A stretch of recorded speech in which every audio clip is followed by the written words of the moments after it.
being accused of having fraudulently acquired property in Woodley Estate in Nairobi, property that belonged to the public, a property that was under the care of the Nairobi County Council then.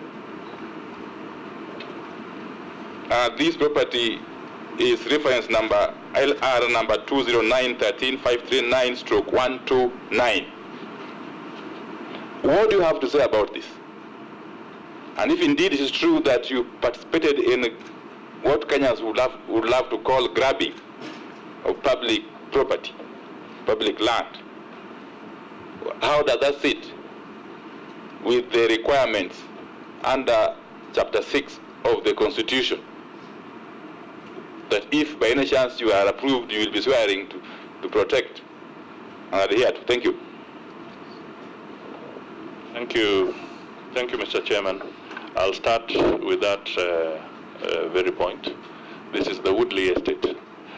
Woodley Estate is a property that belongs to now the county government of Nairobi. And I want to put it very clearly here that I stayed in Woodley, and our family has always had that premises. Now, I want to put it on record that to this day, we pay rent to the county government of Nairobi. At no time has that property ever been transferred. I want to put it on record here that the ethics or the Kenya anti-corruption body at that time went on a tangent that they had not verified the facts. I ended up also seeking legal redress for defamation on their part and for them having given out misleading information. Mr. Speaker and Mr. Chairman, as we speak today, the same property belongs to the county government of Nairobi, and we pay rent. I would not be paying rent for a property that is personally mine. And therefore, I was not involved in any land grabbing whatsoever.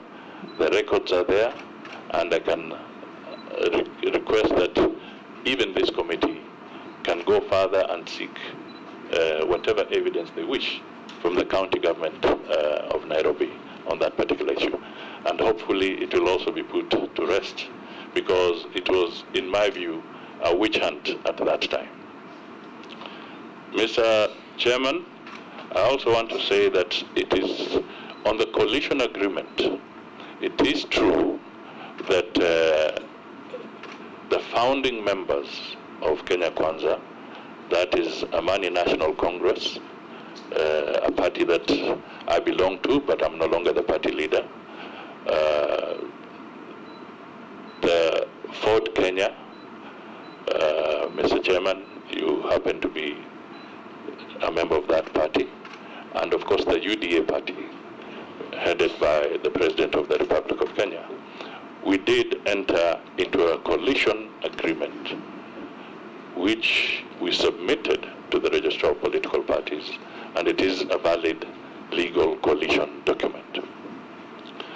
Mr. Speaker, when we were forming government, we were alive to the fact that there are issues that can be done and executed by the President through the executive order.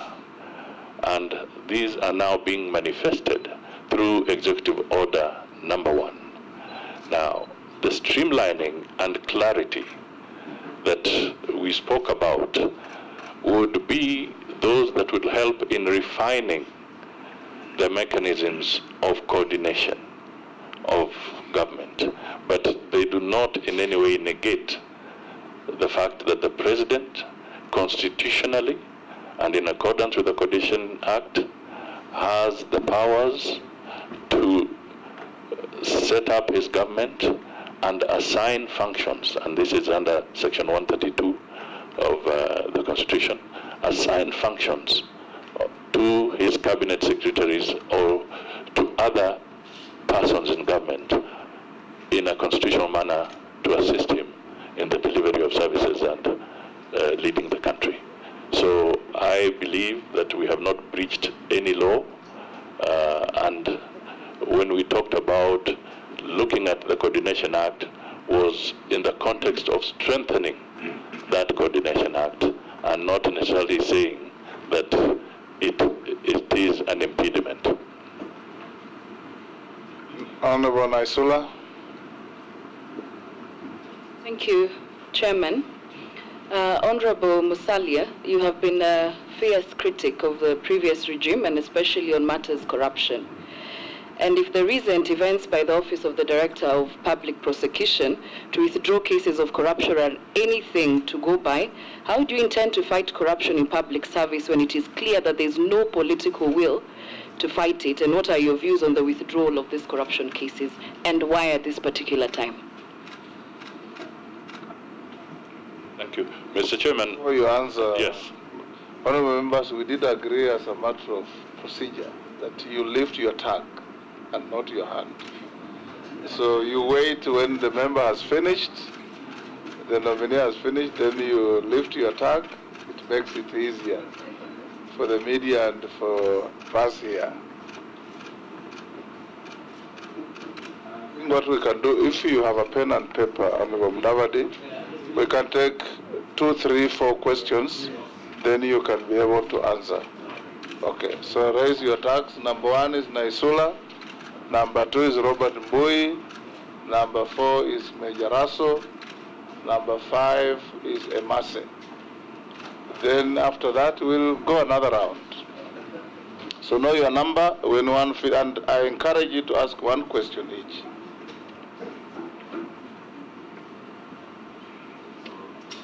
So I can deal with that one first, and then we come to the second. Yeah, deal with that, then the rest will follow in the manner we have given the numbers. Thank you, Mr. Chairman. I would like to say that, first of all, I need to appreciate, and we all ought to appreciate, that the Office of the Director of Public Prosecution is an independent office, and we have no oversight over that office. It is independent and it makes its own decisions. So the details and circumstances of why he would drop cases, I think that office would be best suited to respond to it directly. But going forward, I think one of the things that we want to point out is that in the fight against corruption, I think we should move away from any attempt to weaponize or to try and use such battles against corruption for political purposes. So, Mr. Chairman, I am so refrained to comment in detail because, as I said, the DPP office would be best suited to respond to this.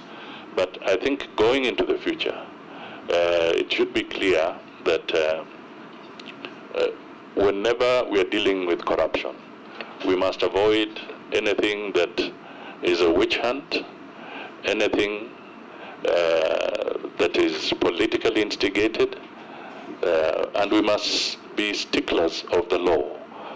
And going forward, I think what is important is through Parliament to see how independent institutions within the justice system, and of course those that handle other matters, are properly resourced so that they can do their work without any fear or favor whatsoever. Thank you. You'll record the next 4 questions and then answer them in the row in which they came. Thank you, Chair. Consistency in leadership is very, very important, especially when one is nominated to a position to serve in the cabinet. I would like to ask the nominee, during campaigns, you were very persistent in castigating the change of constitution under the BBI. And I want to quote that consistently you said that the Handshake brothers were hell-bent on creating positions instead of dealing with the obvious things of high cost of living. Now that you have been nominated to this position, which is one of the positions that we were talking about, which is the position of Prime Minister, do you still hold that view? Secondly, you are also totally opposed to the issue of borrowing during the campaign trail. Are you still opposed to this government borrowing any further monies? And thirdly and last, I want you to stick to an average of one question. I'll tolerate 2. 3 is not right. Anytime, very important, Because we had almost 21. And you saw how quickly I was speaking. To make sure that... It doesn't diminish the substance of the question. But I'll allow you, but honorable members, going forward, I encourage you to ask one question each, if you can. Yes. Thank you for your indulgence, Chair. This is an issue to do with what the President talked about when he was appointing this office. And he said that after the office of the President and the Deputy President, this would be the 3rd most powerful position. The Constitution gives the 3rd most powerful position in the country to the Speaker of the National Assembly. What is your comment on that? Thank you.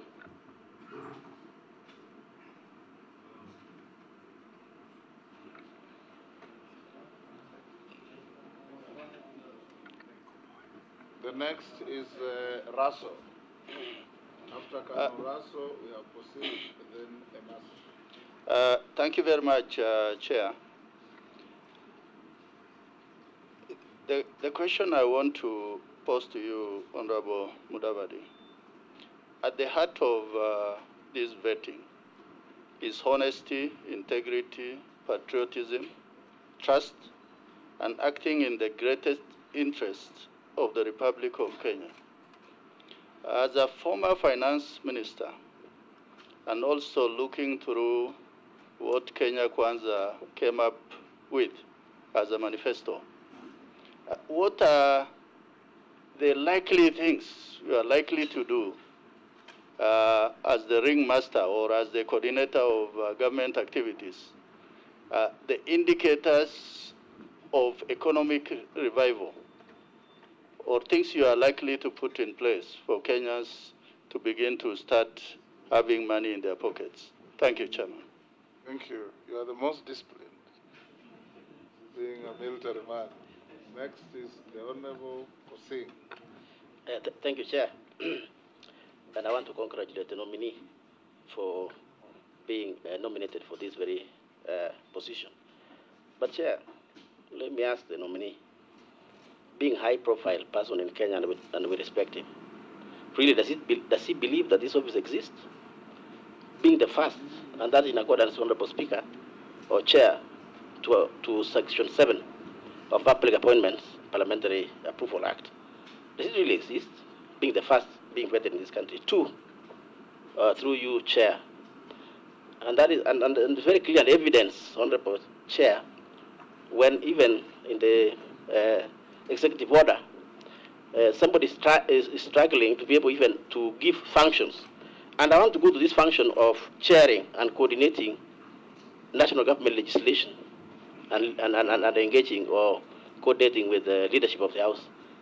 Chair, don't you think that is the work of Attorney General? And that is why it was really struggling to be able to give him some responsibilities. And perhaps maybe this will be the first office of conflict, Honorable Speaker. What does he think about that?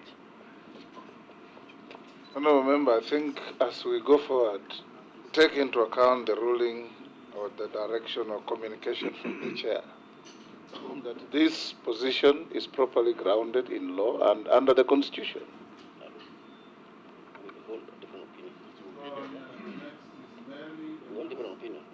Don't stop me. When you finish, you switch off your microphone, please. Thank you, Mr. Speaker.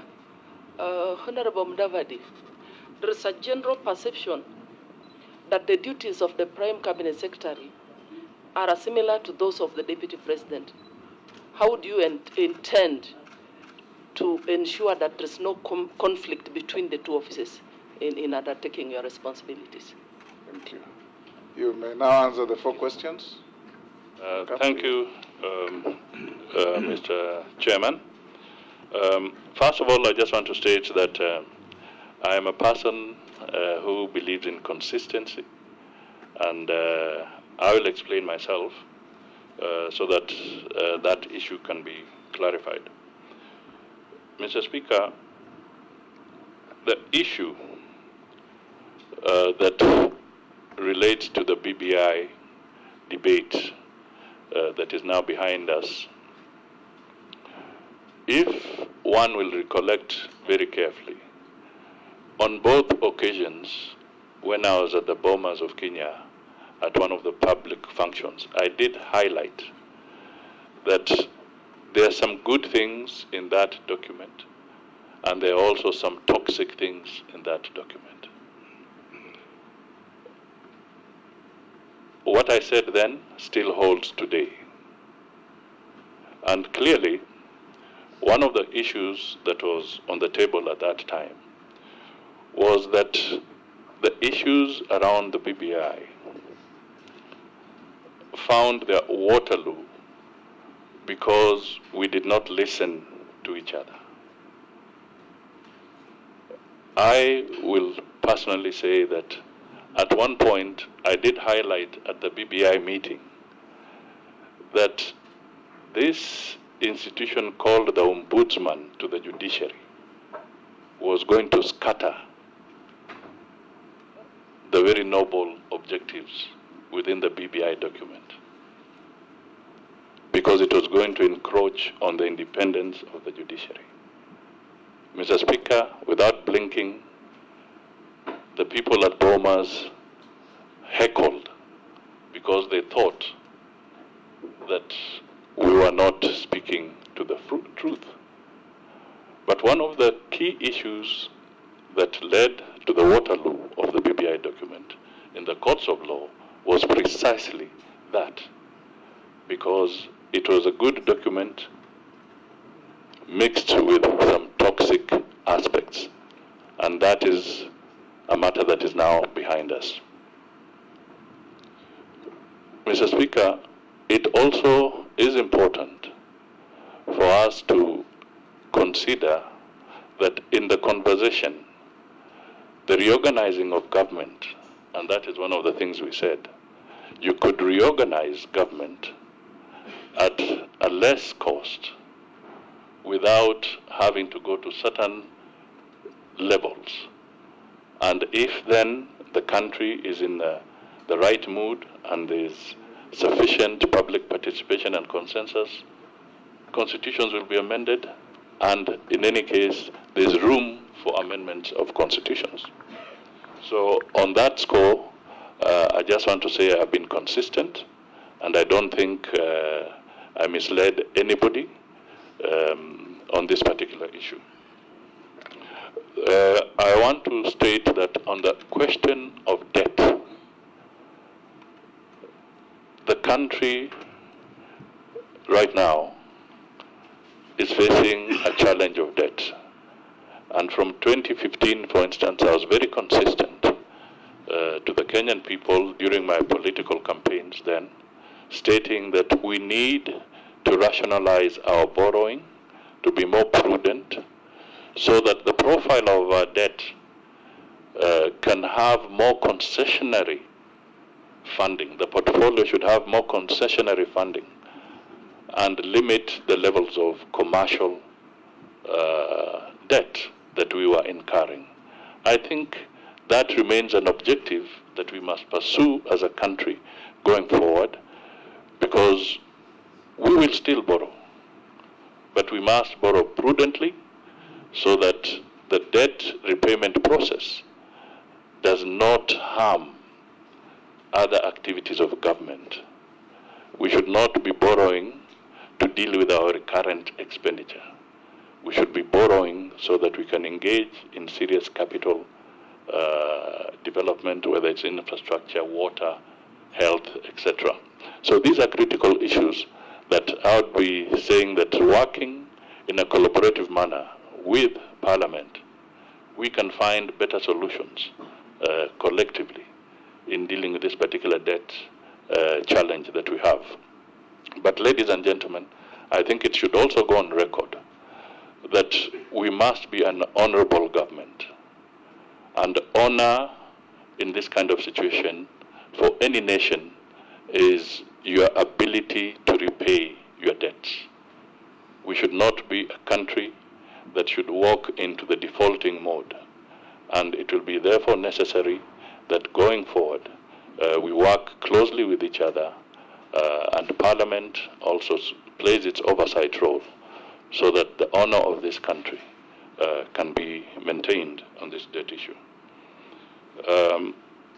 Therefore, I just want to say that we will be paying close attention. Personally, I'll be paying very close attention, because the heartbeat of this country is our economy.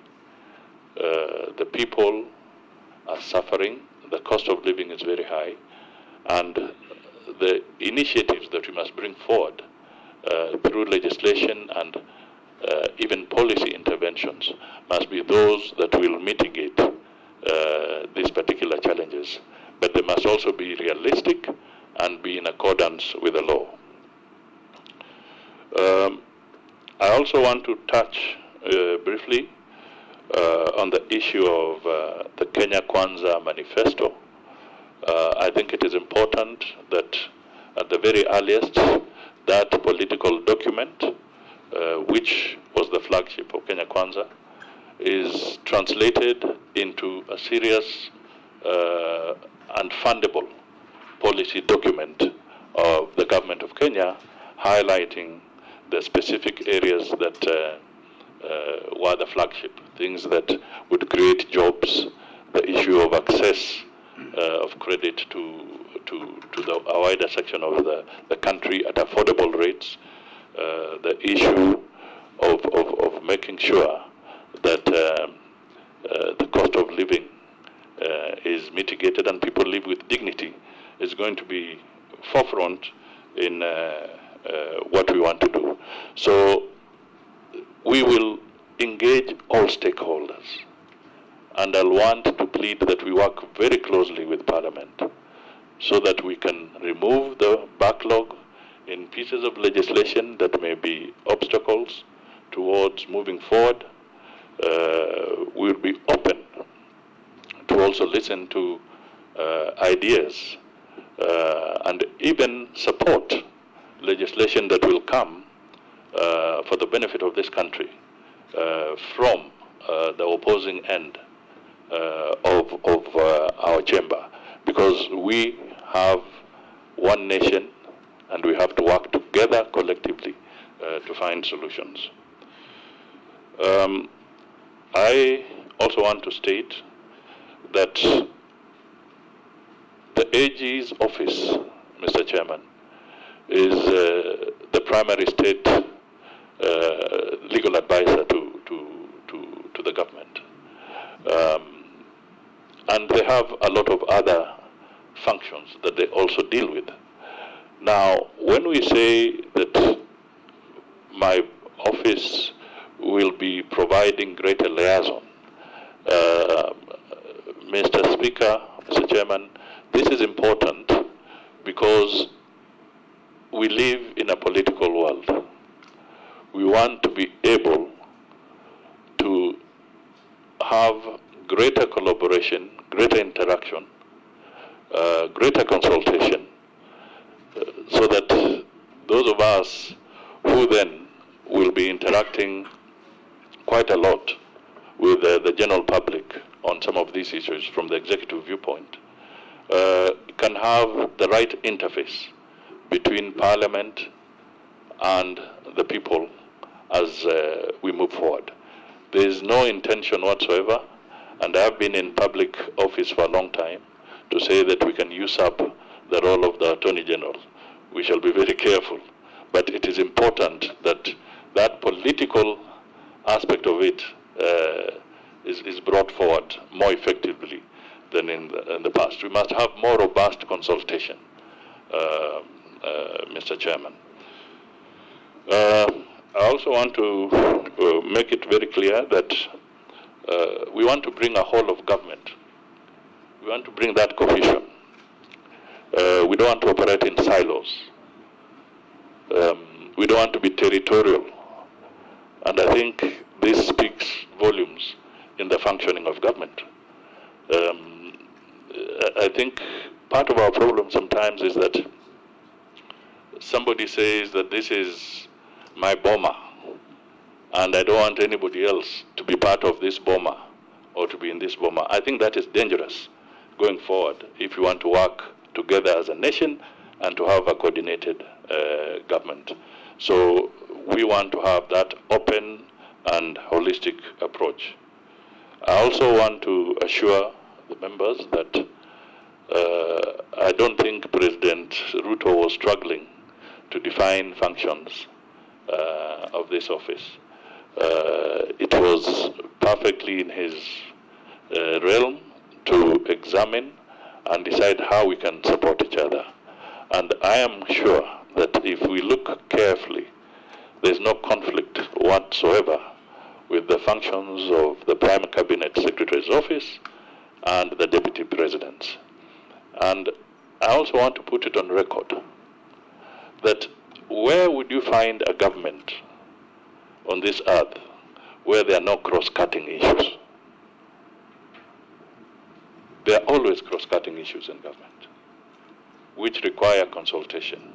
So at a personal level, I will not hesitate to walk from my office and visit the Deputy President's office and consult with him if there's any issue that required consultation. Thank you.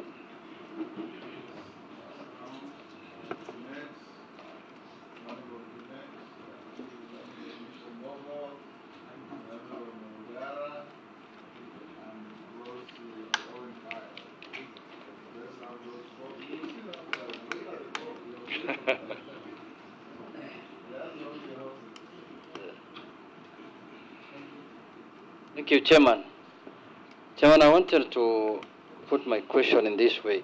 Chairman, they say the cabinet consists of the president and the cabinet ministers and attorney general and others. But this nominee was given the position of prime cabinet minister. And in that, it means that he is the most senior cabinet minister than other cabinet ministers. But when I looked at the executive order that was released by the president, Mr. Chair, one of the functions that was given to this office is to chair, number 4, is to chair the principal secretaries' committees and supervise the technical monitoring and monitoring evaluation of government policies programs. Now, this is a senior minister. They are cabinet ministers. They are principal secretaries in every cabinet ministry, under every cabinet minister, who report to their ministers. So I'm wondering, how should a senior cabinet minister chair principal secretaries when you know that there is head of public service also who coordinates principal secretaries? So I'm wondering, the cabinet prime minister is dealing with cabinet principal secretaries who have ministers in their line of duty. But more importantly, Chair, I also want the nominee to take this opportunity to slate and lay to rest the issue of the Golden Bag. The Golden Bag issue, and this other issue of the cemetery land. And having been a mayor of a city one time, under the previous CAP 265, the previous Act of Parliament. Which city? Where you visited me one time. We couldn't find a proper hotel. In Kenya. I couldn't find a proper hotel for you, but you visited the city with one street. So, Mr. Speaker, Mr. Chair, that CAP required the approval of the cabinet minister for the county councils and municipalities for functions that they were supposed to do, including approving their budgets. So I want him to take this opportunity today to lay this matter to rest once and for all. And lastly, I wanted to ask the nominee whether he's happy with his office at Kenya Railways, whether that office is suitable for a prime cabinet minister. Ms. Shimbogo. Thank you, Chair. Chair, before I ask my question, I want to put a rejoinder on what Honorable Junet has just said in the issue of Anglo-leasing, Golden Bag, and the cemetery land scandals. I would ask a question to Honorable Musalia. What will be taking responsibility mean to you? Because these things happen under your watch when you are the former finance minister and the local government minister. My question now will be, don't you think that His Excellency the President has done injustices to appoint some leaders among the cabinet secretaries who had already been rejected by the electorate, or rather by the public, during the just ended elections? I thank you, Chair.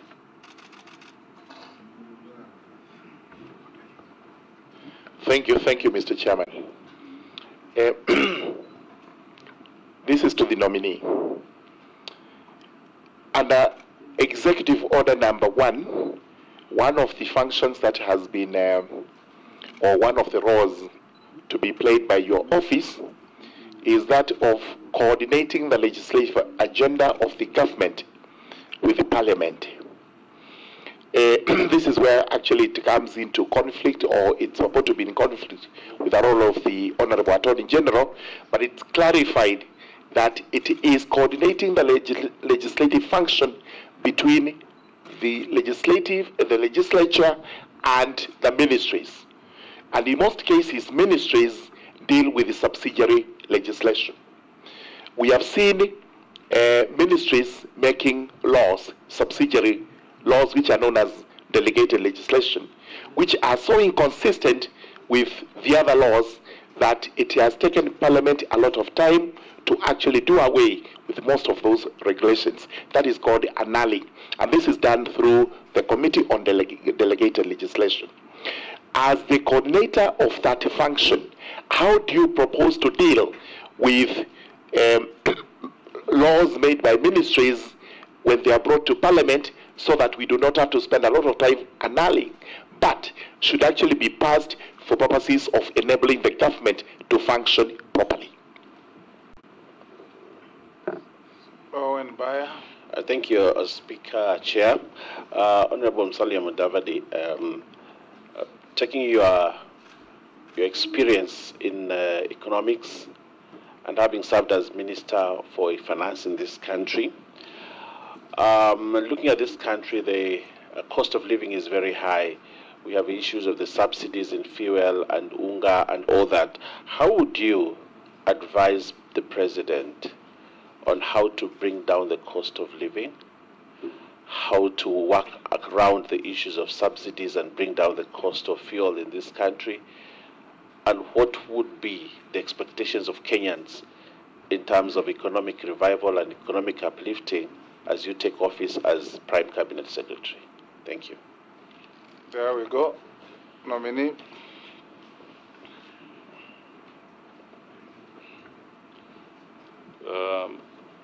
Thank you, Mr. Chairman. I just want to state the following. That when we look at the functions of the Prime Cabinet Secretary, as envisaged in Executive Order number 1, the whole aspect of coordination, technical evaluation, monitoring of programs, policy formulation, and even projects. Mr. Chairman, I think working with the principal secretaries is going to be a very, very important function of this office. It is important for us to acknowledge that principal secretaries are the accounting officers. They are the ones who go into the detail of financial disbursements in their respective ministries. So to me,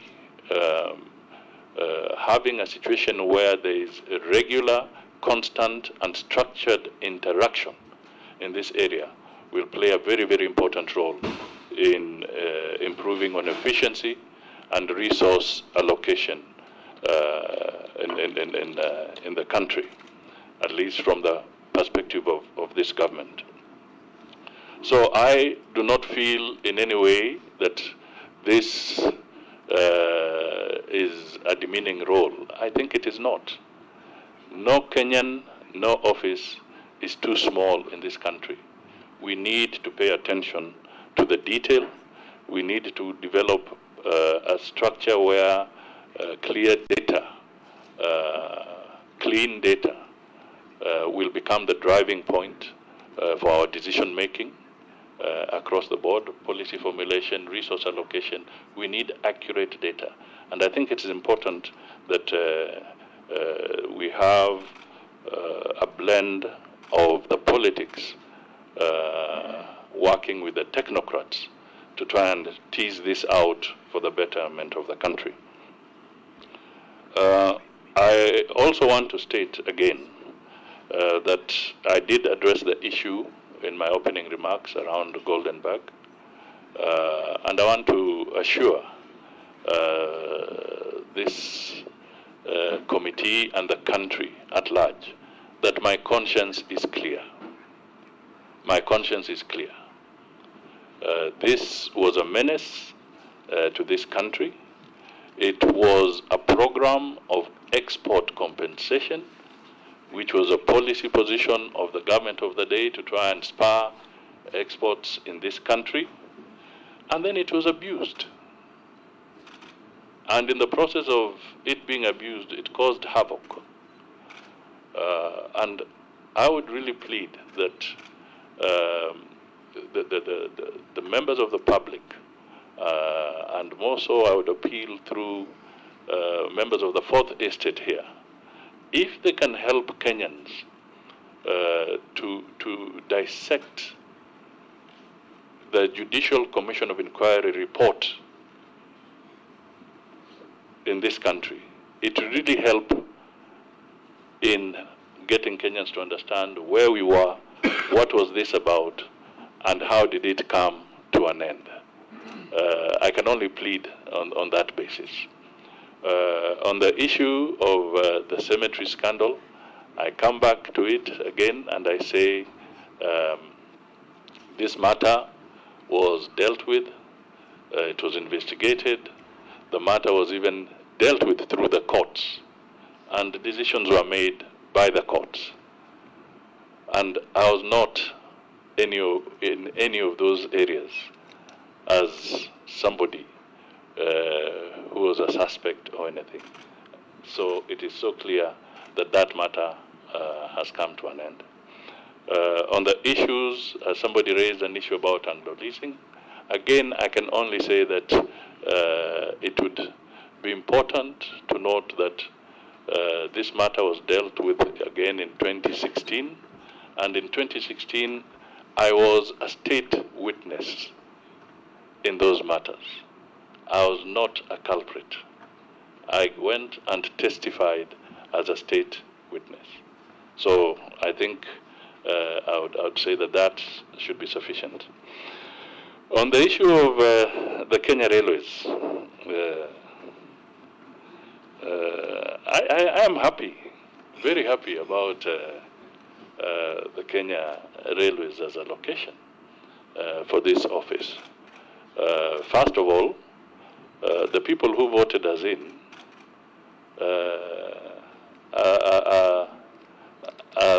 are there, alighting every morning to go to work and alighting every evening to go home. To me, I say that that is a constant reminder that whenever I go to that office, I will know that those are hard workers in our country, and therefore we must not let them down. We must work hard and improve on this country. So I am personally very delighted to be domiciled at the railway headquarters. That is perfect. I'm proud of that.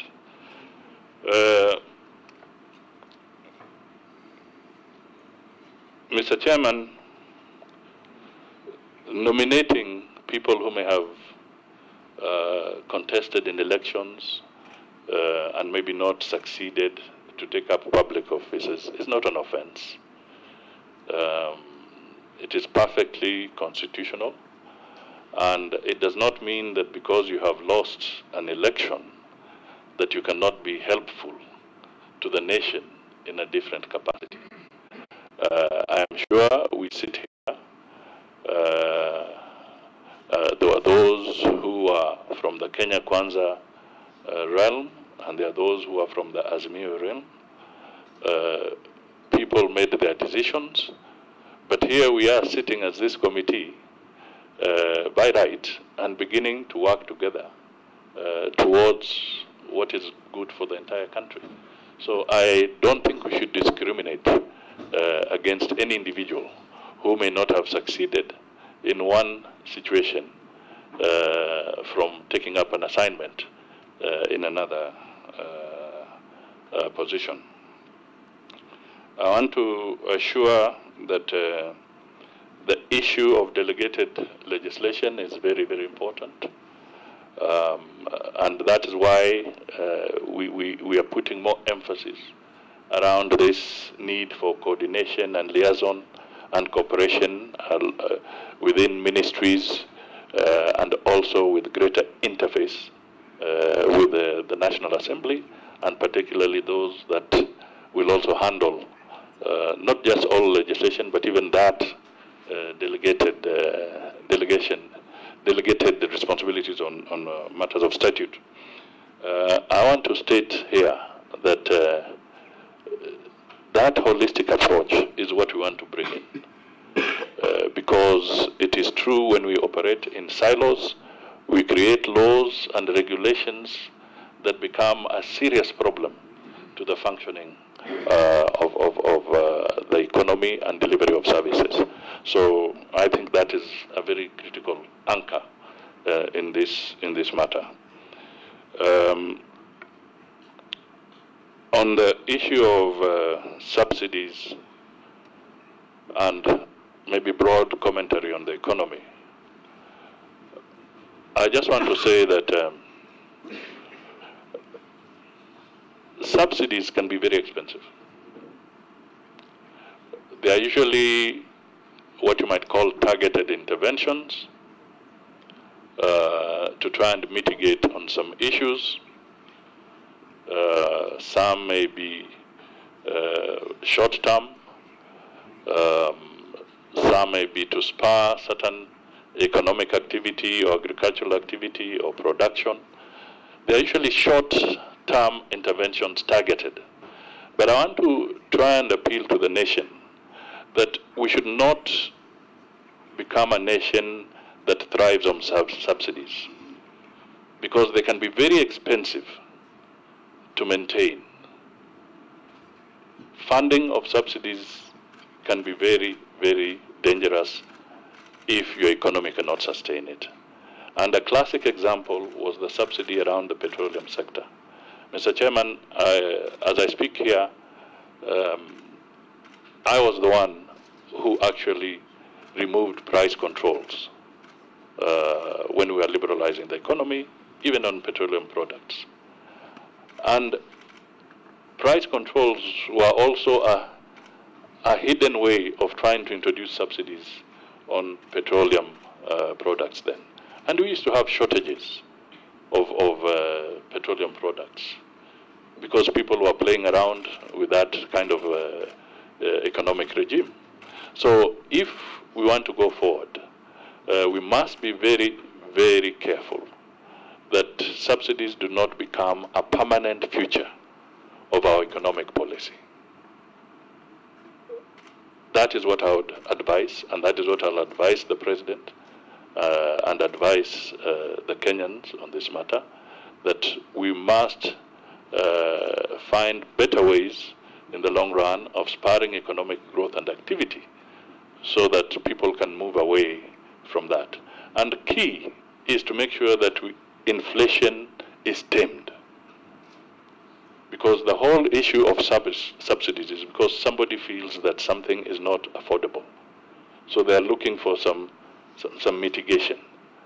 But ultimately, if as a country we can fight and contain inflation, then the urge for subsidies will become less as we go ahead. So I didn't want to make this too much of that, but I was just looking at it as a generality and as something that we need to pursue. Thank you. Thank you. Dawood, the Honorable Dawood the Honorable Mukami, the Honorable Mule, the Honorable Koech. There's still another round. Thank you, Chairman, Mr. Speaker. First of all, I want to congratulate the nominee, Honorable Mudavadi. Honorable Mudavadi, you've been a minister for local government and you've been in the executive for many, many years. And during your time, prior to the devolution system being in place, there was a sessional paper which you signed off. That was a sessional paper on devolved government under the Constitution of Kenya. And in that sessional paper, 7.3 and 7.5, it talks about the process of intervention, where intervention would be needed in the devolved system of government, and where it states that intervention would be for 90 days and not more. What I want to ask you, in your personal opinion, because you were the author of that document under you, do you think that the devolved system of government has worked as anticipated with regards to revenue and service delivery?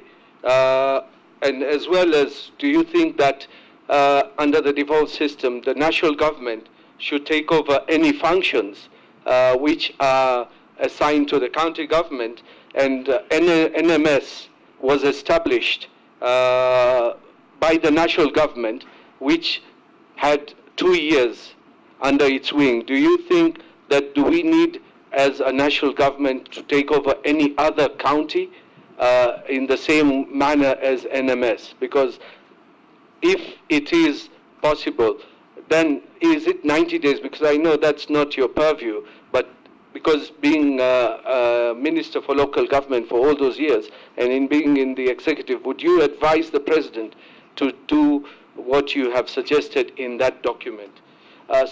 Second question would be for the state corporations. Please, Mr. Speaker. You are aware that many parastatals are not performing the way they should. And you being in charge of the state corporations, as per the mandate the President has given in the executive order, what would you advise the President in folding up the parastatals or state corporations and making a smaller bureaucracy? Thank you, Mr. Speaker. Yes, Rahab. Congratulations, Honorable Mudavadi. My question is, one of the roles of the Prime Cabinet Minister is to oversee the national legislative agenda for the Kenya Kwanza government. What are some of your priority legislative proposals, and what measures will you put in place to ensure that they are actualized? Very good. What was the next? Mule. Thank you very much. This goes to the nominee. First and foremost is that you're being nominated to one of the positions to coordinate peace, economics, diaspora, environment, culture, diplomacy as a 4 pillar of the Kenyan government. My question is that goes back to where you left on agro-leasing, whereby you say that you are a witness. But is in a public domain, the former CS, Chris Obure, indicated to Judge Ann that you did a letter yourself, which he received on 9th of May, the year 2002, during that hearing, whereby you sought direct procurement of equipments for Postal Corporation of Kenya, and indicated that was the intention of the government to revamp that corporation. My question goes, Mr. Chair, to the nominee, that now you are coordinating the principal secretaries in every ministry who are the accounting officers. I'm afraid, are you going to assure Kenyans you will not return to this habit of direct procurement and instructing them what to do in their ministries. Thank you. Coach. First, congratulations, Honorable Musalia Mudavadi, on your nomination. My question is, one of your tasks, which will include supervising the technical monitoring and evaluating committees of government policies, programs, and projects. Projects across the country were halted for whatever reason, not only in the immediate preceding regime, but even dating back to 2002. In fact, statistics have placed the value of the stalled projects at 9 trillion, which is equivalent to our country's entire economy. The scenario is impacting and negatively on us because we have to pay cost of the delay to the contractors and even making the costs high in the long run. What plans do you have, Honorable Musalia Mudavadi, with regard to the stalled government projects, and possibly, if you could give us a roadmap and even possibly timeline? Thank you.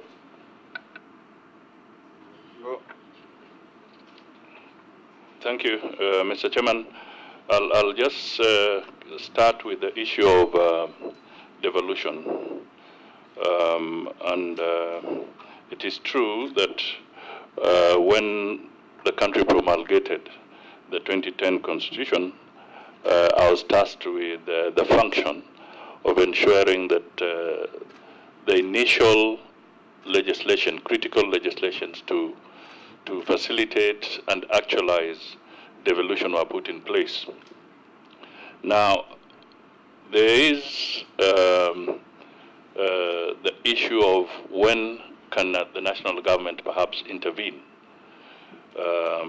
And at that time, we looked at the question of 90 days because what we intended to achieve, and it still stands, is that the Constitution is very clear that there shall be the national government and there shall be county governments. And any intervention cannot be permanent.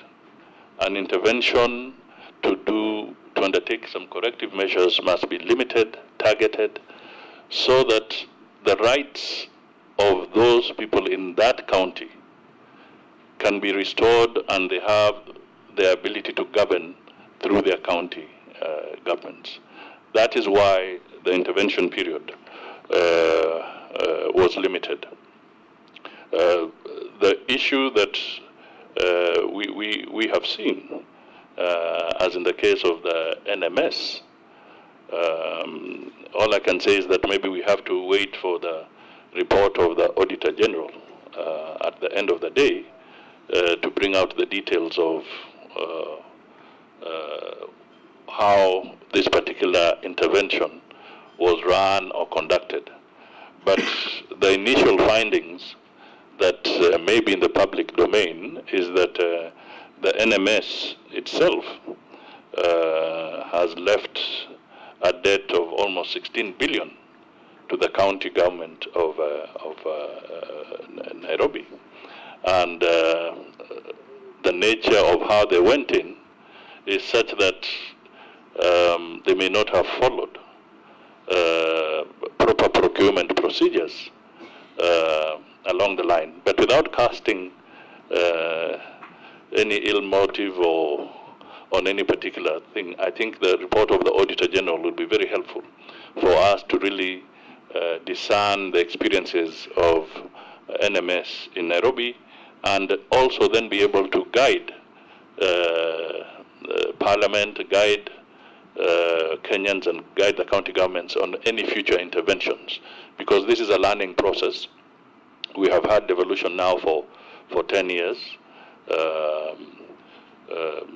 You may notice that even now there is no need, in my view, to have a Ministry of Devolution, because these are entities that are constitutionally provided for, and they should not be interfered with by the national government, but there can be collaboration. And there are mechanisms through the intergovernmental relations legislation that Parliament passed.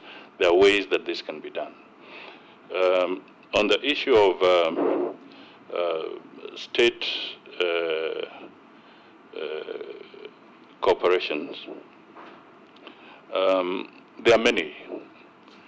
I think we may be having almost 300 plus state corporations. So that is a portfolio that seriously needs to be looked at very, very critically. And I know this is one of the functions that will fall directly within my purview. And I can say that we will we'll pick up from the reports that are there. There was the famous report by the Abdul Qadir Committee. That is a report that has very useful suggestions on the way forward. But I'll also be saying that,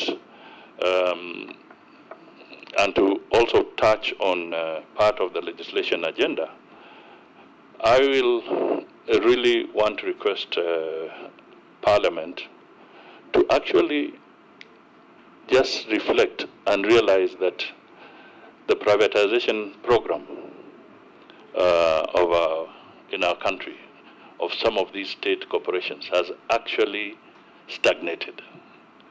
It has not been moving at all. And I would be calling on yourselves and other critical stakeholders that this is dialogue that we need to have, so that one of the urgent pieces of legislation to kind of accelerate the process of reforming these sectors or the parastatals, that law be urgently looked at and proper consultations undertaken so that some changes can be made there to improve efficiency and to also disengage the government from areas where losses continue to be incurred, and yet that particular entity may not be necessary to continue holding on to as the government of the day, because those are public resources. So these are critical areas. Each of these institutions will have to be looked at from a sector viewpoint and also from its individual viewpoint, and it is important that professional advice is really brought to bear in reforming the state corporations. So I've talked of an example of that as one critical piece of legislation. There are legislations that we will have to look at. If we are going to have a hustler fund, it is important that the legal framework be determined quickly. We have to look at what are the existing funds. Are we duplicating? And if you're duplicating, what are the implications? So all these, as an example, would be again a critical piece of legislation to help in actualizing this process of providing greater access to credit by all Kenyans. There are laws that will be necessary, and I want to also appeal laws that will help in dealing with wastage and misuse of resources. These are critical areas that we can review together. And my target is to have legislation that will, to fast-track legislation that will also unlock the economic potential of the Kenyan people, whether in agriculture, whether in manufacturing, whether in trading. So these are the areas that I think we need to look at so that we can have institutions or private sector that is generating jobs as rapidly as is necessary. I want to state that in the issue of diplomacy, we as a nation will have to look more and more to economic diplomacy. Mr. Chairman, I can speak here while looking at somebody who has been the head of our diplomatic missions, business in the country for some time. But economic diplomacy is going to be very critical.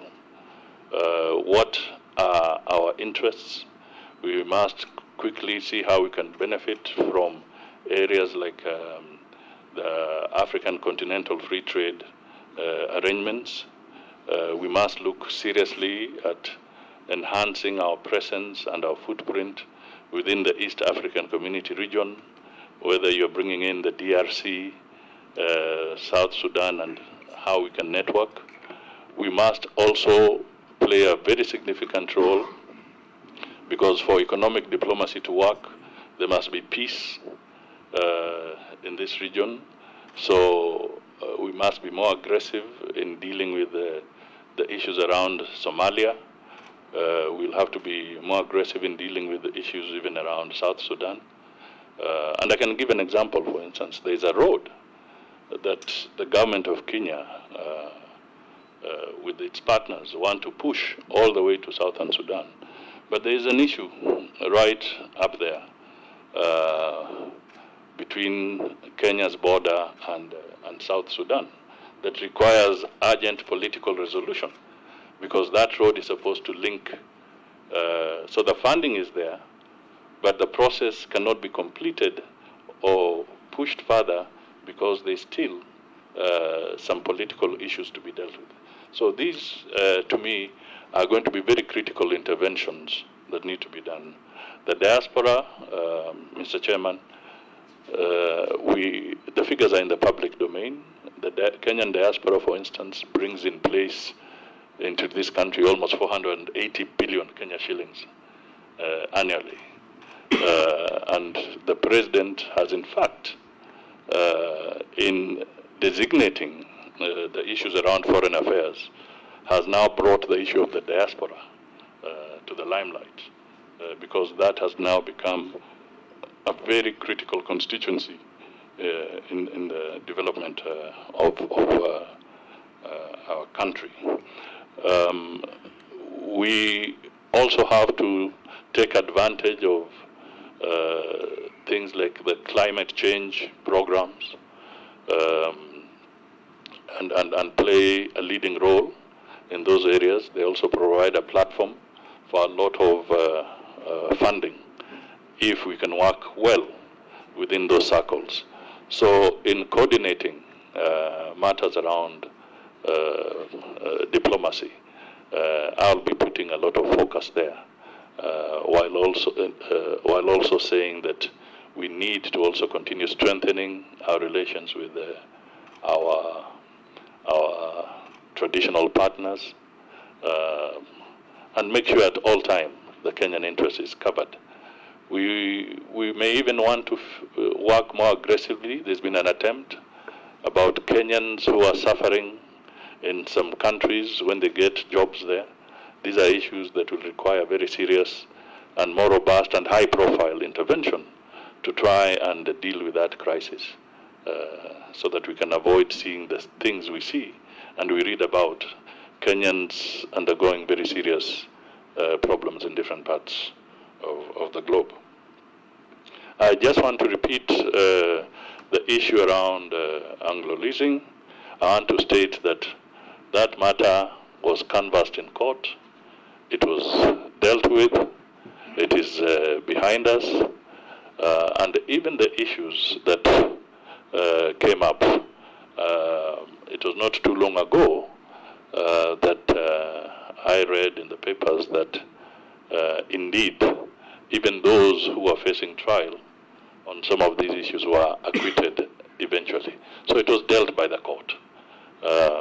And I want to state very critically that ministers, or for that matter, cabinet secretaries, do not engage in procurement. You can talk about policy issues, but there is a procurement law that must be adhered to all the time. The halted projects or stalled projects, this is a crisis, and hence that very important committee of PSS and all the technical people, because we need to have a clear audit of these projects. It's clear that some may no longer be useful to the country, and Therefore, there's a very serious need for a detailed approach and professional approach to looking at these things, so that decisions can be made and appropriate interventions can be developed. And this also brings to question the serious issue of pending bills in this country, because very many businessmen, contractors in our counties, you know them, some have been crippled because they have never been paid for years. They are suffering. They have families, they have employees, they have loans in banks, but they've been crippled. So as we deal with this issue of stalled projects, one critical issue that we must also address fairly and in a balanced way will be the issue of pending bills in our public entities. The Honorable Kaliba Misi, the Honorable Ferdinando Wanyonyi, the Honorable Shurie, and the Honorable Ikaria, in that order. Thank you, Chairman. Chairman, the problem of asking the last, you find I hope you are looking at the clock. Yeah. The problem of asking the last, Chair, is you find all your questions have been asked before. But nevertheless, I've been looking at your CV, Honorable Mudavadi. You were a minister in 1989. That time I was 3 years old. You were Minister for Supplies, Marketing, Minister for Finance, Agriculture, Information, Transport, Vice President. In fact, I remember vividly when you were the Vice President, you presented a check to me to go to Starehe, presented by Kenyans living in US. And now I'm serving my second term in Parliament. I'm here vetting you for a position that is still mesmerizing Kenyans. Does it portray you as a man who lacks ambition, or is it lack of option? Because you are going to be in a position, head of a cabinet. Kenya is an ambitious nation in the community of nations. We want to portray as an ambitious man who is at the head of the cabinet, the head of helm. Look at this history that spread in 30 years. Does it portray you as a man who does not have ambition? Thank you.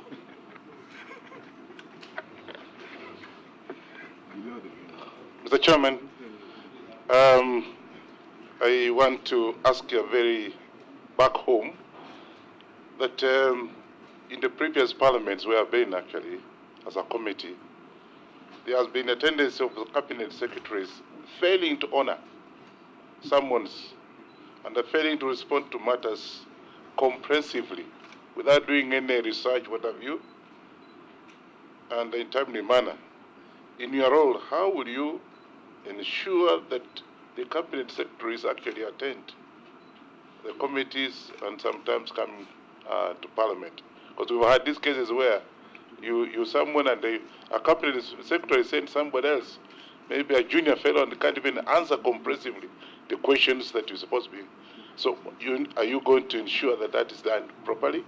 Secondly, Mr. Speaker, I want to ask a question that is important in agriculture. We've had cases where, and now we have this drought, and irrigation is misplaced. Instead of being in agriculture, it's misplaced, it's actually in tourism. It's under blue economy. So are you able to assist to bring irrigation back to agriculture so they can be able to do some of the projects like Kalana Kulalu and the rest? Thank you. Thank you, Chair. I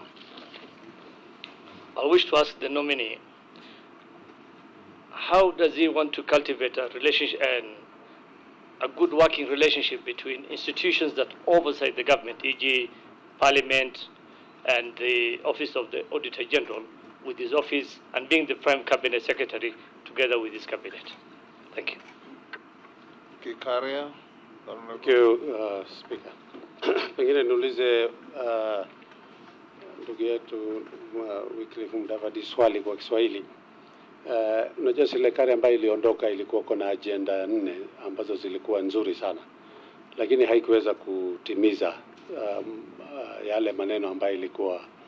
So serikali ya Kenya Kwanza iko na mambo matano ambaye italete, na Mkenya wa kawaida ambaye umesema na unampata pale railways anakutazamia wewe katika ile position umepatiwa kuweza kuadimika kwa mambo ya ukulima, mambo ya the micro, small and medium enterprises, mambo ya nyumba, na nyumba tu si nyumba ya kulipizwa, ni ile nyumba ya mortgage ambaye Mkenya ataweza kupata shelter, pengine mambo ya healthcare na hii mambo mengine, creative economy. Wewe katika ile nyadhifa umepatiwa, ni njia gani utaweka mikakati kuonyesha mambo haya yatatimika na Mkenya asiwe tena atakuwa ni mambo ya kungoja kama ile the big four agenda ambayo iliwekwa na serikali iliyopita na ikuweza kutimiza? Asante. Yes, Honorable Mudavadi, the clock is ticking. You can quickly answer those questions. Okay. Thank you, Mr. Chairman. I'll start with the issue about ambition. You know, there's Shakespeare, and in his book Macbeth, he made reference to how you should manage your ambition. He called it vaulting ambition. If you can have vaulting ambition and you're not careful, as you try to jump onto the horse, you will land on the other side of the horse. So I am a very pragmatic person. I am ambitious. That is why I'm sitting here. I am ambitious. But it is also important that we manage our ambition as we go forward. That is absolutely critical. And I would like to say that if I'm strong and I'm capable and I'm in good health, I think I should bring my experience in public life to bear for the people of Kenya to benefit from it. And that is why I'm sitting before this committee to present myself in that manner. I just want to say that any cabinet secretary that will be avoiding summons of parliament will be doing so at their own peril. Because parliament is so essential, it's so important, and it is absolutely necessary that we develop a respectable and collaborative approach when working with Parliament. I've been in Parliament myself. Some of you may be sitting exactly where I'm sitting in a few years' time, going through this process. And to me, we must cultivate a culture of respecting institutions that have been provided for in the Constitution. That is the hallmark of a good nation. So my view is that I will not hesitate to encourage members of cabinet at all times to make sure that they respect the summons of Parliament and work very closely with Parliament. In fact, perhaps I can also take this opportunity to say, to appeal to the broader Parliament through this committee that perhaps as we amended, as we go to our 2010 Constitution, there was one very critical thing that we may have done in haste in those days, but perhaps through the appeal made by the President, and I join myself on that appeal, that it may be useful that perhaps you can reflect on the standing orders to bring in even greater accountability from the executive on how they conduct their activities, so that the issues of policy and whatever can be answered ana kwa ana by some of these people if if need be. So that is something that may be looked at. I would also just want to say that it may be also very useful, unless I'm mistaken, Mr. Chairman, but I was trying to look at why have we been seeing cases where legislation is collapsing a lot in court. And one of the things that has become a Waterloo for many pieces of legislation is the issue of public participation.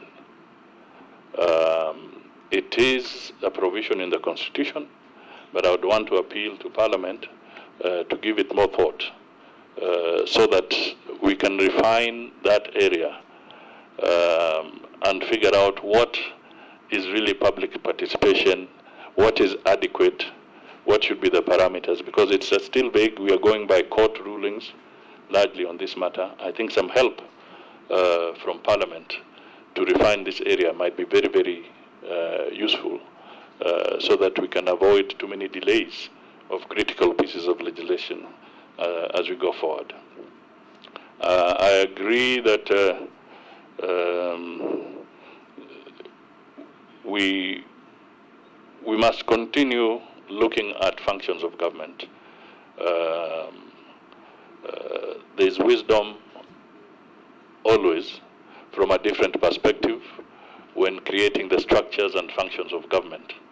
All I can say now before this committee is that it's now going on record that there may be need going forward to review some of the functions and maybe where they are domiciled. I would not want to say that the Executive Order #1 is cast in concrete.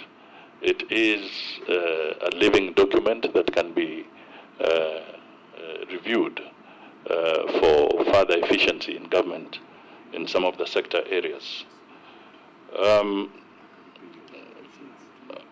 I want to state that we must once again take Parliament very seriously. We must take the reports of the Auditor Generals very seriously. We must work in collaboration to help some of the critical independent institutions with the necessary resource. The Auditor General's office needs a lot of support. The budgetary allocation over the last few years has not been commensurate with the kind of tasks that they have. Just the way we saw that the judiciary needed more support, I think also institutions and offices like the Auditor General will need more support because their role of providing audits in a timely manner for all public entities, including county governments, is a very tall order. And they need to be resourced appropriately, financially, technologically, and even in terms of human resource. So these are critical areas.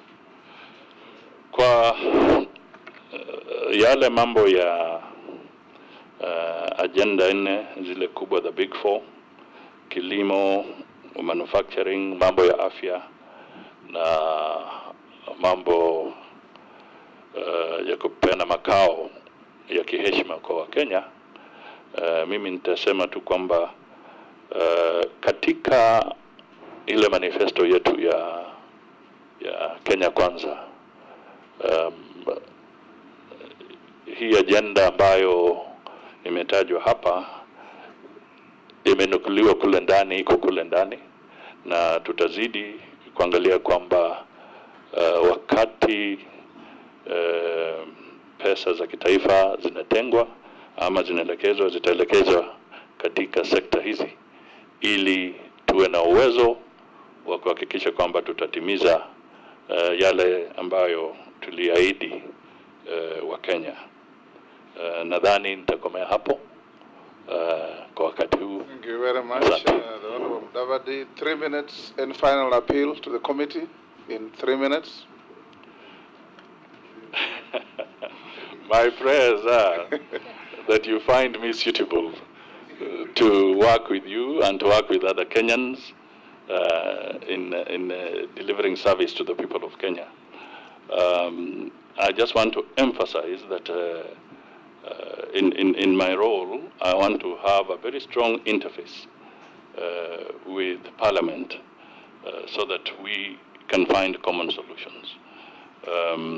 We are all there to help the people of Kenya, to serve them, and we cannot serve them by being isolated and living in silos. We must be able to cross the aisle and talk to each other.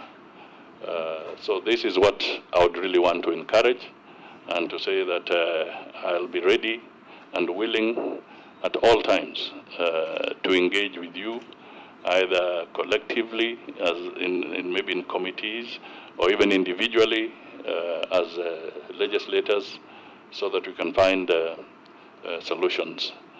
The final thing I would urge is that we should also remind Kenyans that the challenge ahead of us is very, very serious. It's not a game of flattery to the Kenyan people. It's a question of being honest, being truthful, getting the right information to make decisions, so that we can restore, Mr. Chairman, let us restore trust in government. Let it not be a government of rumor mongering. This is what we want to try and avoid. We want to have an open government. We want to be able to have the facts on the table. Principles of accountability, transparency must be at the forefront of what we do. And also, when looking at the budgets, I would just plead with the Parliament that help us to eliminate something that I kept on calling in my campaigns as budgeted corruption. Budgeted corruption. This is something that we all need to fight and deal with. Up to this day, the person I'm going to meet at the railway station will still want to know why would a product cost 100 shillings in the kiosk, and when the government is procuring the same product, it costs 1,000. We must find a way of dealing with this issue. So I'm appealing to members of Parliament that as we go, let's work together, because the executive cannot find these solutions on its own. We have to work together. Asante sana. Thank you very much, Honorable Mudavadi. The Secretariat will want to have a comparison between your original documents and the certified copies that you have provided. That can be done on the side.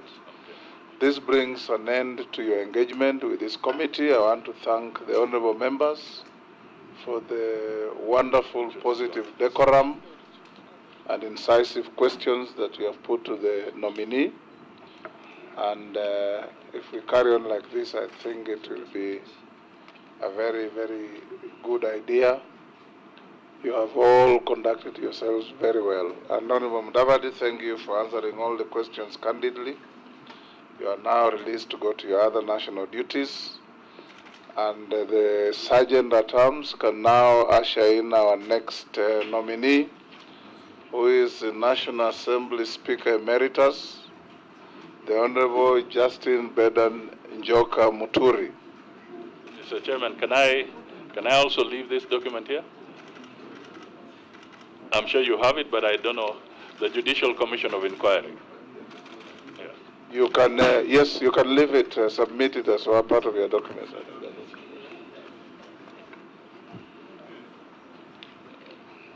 Bring the Honorable Muturi in 5 minutes so that members who are walking out to ease themselves or to have a cup of tea can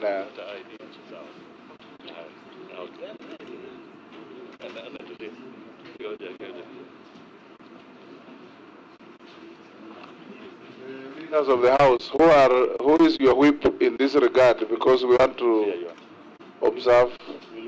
You yourselves will whip. What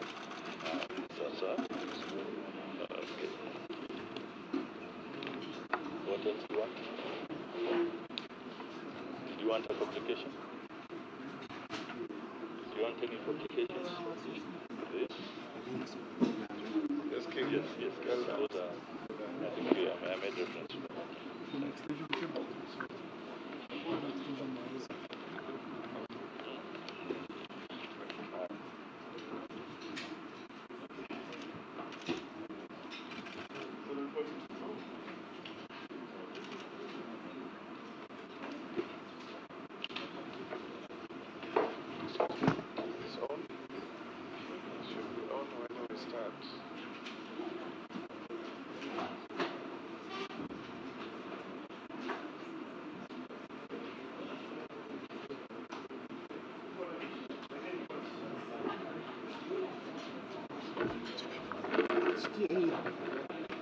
I'll get it.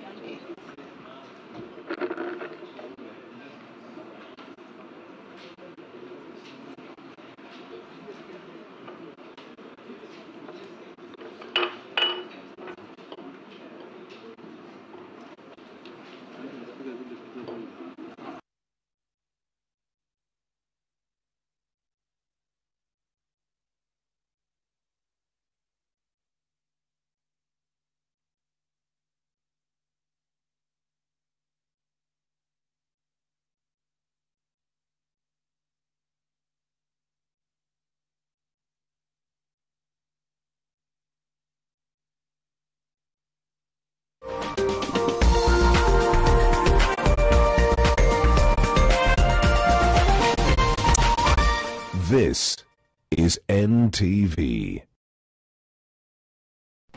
Learn in a minute, brought to you by Nivea Lumina 630 Anti-Dark Mark Serum.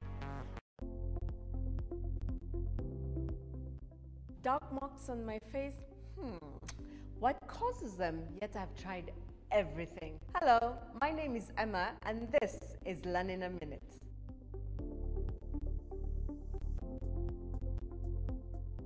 Dark marks are caused by different factors such as sun exposure, skin inflammation, for example, acne breakout, aging, or hormonal imbalance, leading to melanin imbalance and appearance of dark marks on the face. Let's start with dark marks from hormonal imbalance. It mostly affects us ladies and can be in the form of hyperpigmentation during pregnancy, where a lady's skin complexion completely changes. But panic not. Solution iko. You need a serum that regulates this hyperpigmentation and also prevents any reappearance. I'm thinking Nivea Lumina 630 Anti-Dark Marks. It starts working from day 1 with visible results in just 2 weeks. My name is Emma and this is Learn in a Minute.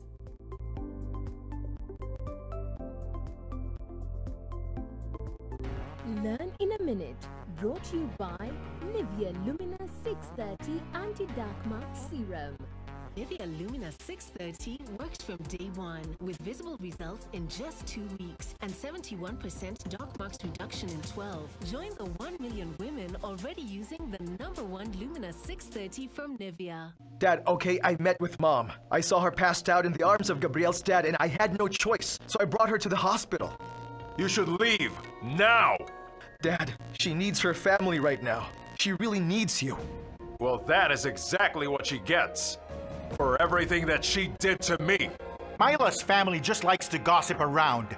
I only told them, Mother, to leave me in peace. To leave me alone. If they don't... If they didn't, then what? If not, then what? What would you do to Bianca, huh? Forever, my love. Are you a holder of unclaimed financial assets? Take advantage of the Finance Act 2022 moratorium on penalties and interests. Surrender any unclaimed financial assets in your possession today. Unclaimed Financial Assets Authority. Receive, safeguard, reunite. Tina's suitcase is gone. No way. It was just there. Really? See? The bag over there earlier is missing now. It was just right there. Yes, I know, but the suitcase is impossible. gone. It was just right there. Not yet. I'm gonna look in his room right now. Dino, let's not waste any more time. We have to go. We'll talk about everything on the plane. I don't have anything to talk about with you! I'm not going.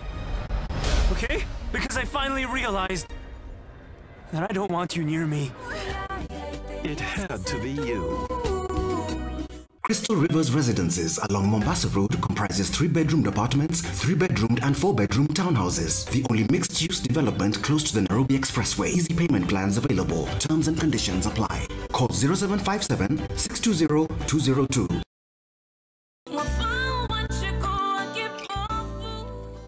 Unadu nini hapa? Nikamkuona dad. Manzi iwezi. After history yako ya wewe kuzika Mike kuna venye tu sasa unaogopwa sana. What are you doing? I'm sorry. I thought this was my room. Didn't your parents teach you any manners? Not really. They died when I was 3. Oh.